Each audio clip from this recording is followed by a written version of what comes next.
Thursday, 4th of October, year 2085. Megacities now house 99% of world population. With a growing world population with more than 80 billion people, modern technological advances have given rise to life in mega-metropolises. A recent study conducted by the Mega York Urban Institute indicates that citizens feel safer and more satisfied living among larger communities. Attila Ernak, head of anthropology and human behaviors, goes on to say, "Never in the history of human civilization has there been an age as prosperous as today's." He attributes two factors to the steep influx of urban living. First, technological developments have given residents an increase in personal security. And second, living in cities, particularly city centers, offers an abundance of all the basic necessities of life: food, water, and shelter.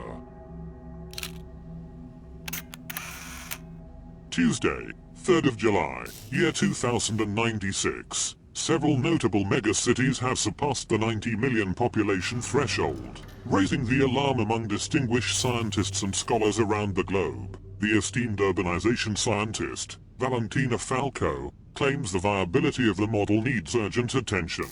Left unchecked, life in megacities is headed for destruction, not in a matter of years, but in a matter of months. At her recent talks, experts from various disciplines chimed in support of her views. In fact, many believe that the influx of unsustainable life in cities has resulted in too many veritable wastelands. Rural areas going fallow, becoming arid and being entirely depleted of nutrients to sustain any viable crops or wildlife. They believe that life on Earth will soon be impossible. The government, on the other hand, maintains that these are alarmist activists whose views are unsubstantiated, and that our current system is under control. They have no comment to the report of unrest and riots on the rise in low-income neighborhoods attributed to a shortage of basic necessities.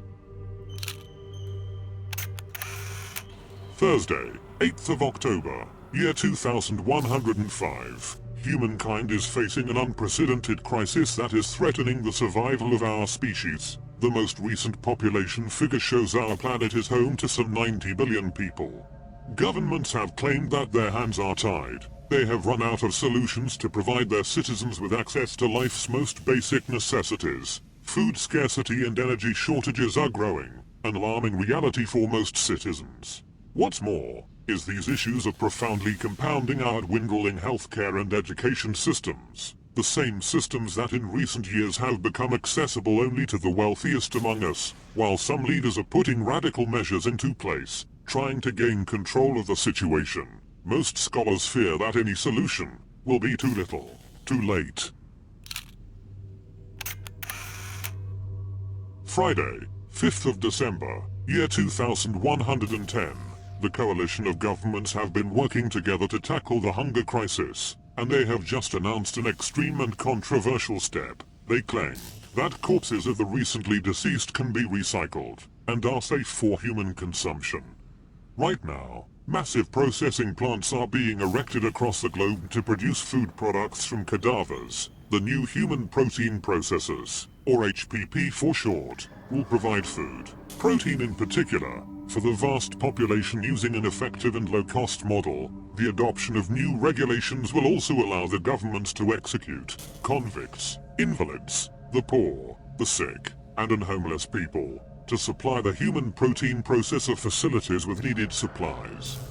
The scientist Mari Mitchell commented, "Although the measure may be unpleasant, it is undoubtedly very consistent in this very populated and starving world, where even the management of corpses has become an almost impossible task." Monday, 12th of December, year 2112. The recent measures put in place have made our megacities as clean as they have ever been. Sites of crowded hospitals are a thing of the past. Criminals and beggars have vanished from our streets. The once fearful citizens are celebrating and praising the government actions. However, focal points of indigence and crime have been detected in the barren lands near the cities. The authorities have already sent convoys and military forces to facilitate the collection and subsequent transfer of these no longer citizens to their designated units. Thursday, 24th of October, year 2120, the Department for Environment, Food, and Rural Affairs has released a statement claiming that our food supply is more sustainable than ever. 60% of our food is being sourced from the new HPP 9000. Our reliance on farming has significantly dropped, allowing us to live more efficiently in megacities. At the same time, this overwhelming success in HPP adoption rates is not being praised across the board. The Commission of Health and Food Safety has promoted consumption, claiming HPP to be a rich source of iron and B vitamins. Several experts consider HPPs to be the best scientific advance since penicillin. Wednesday, 29th of February, year 2136. As it was stated in the last World Health Congress, in recent years there has been an increase in the number and severity of mental illnesses such as dementia, Alzheimer's, and schizophrenia. Many experts blame the eating habits that have been imposed in recent years, claiming that they could interact in a pernicious way with the human brain. In the northern states, there are more than 100 affected by a rare disease that, although is not lethal, produces aggression and nervousness similar to the rabies virus that affects some animals. Families of those affected are concerned for their safety and have demanded the health authorities to transfer those affected to healthcare centers. Saturday, 9th of January, year 2145. New strains of rabies-like infections have taken hold of more than 750,000 citizens. The virus is not only highly contagious, but seems to be mutating with each new generation, affecting the incubation time, which has shifted from months to just days. It may even only take minutes in the near future. Dr. Leonidas Molnar, head of the National Infectious Diseases Institute, claims that pathogens of this strain of the virus have been traced back several years. Back then the virus took months of incubation before infected people noticed the effects, resulting in an unparalleled rate and scope of spread of this highly contagious strain.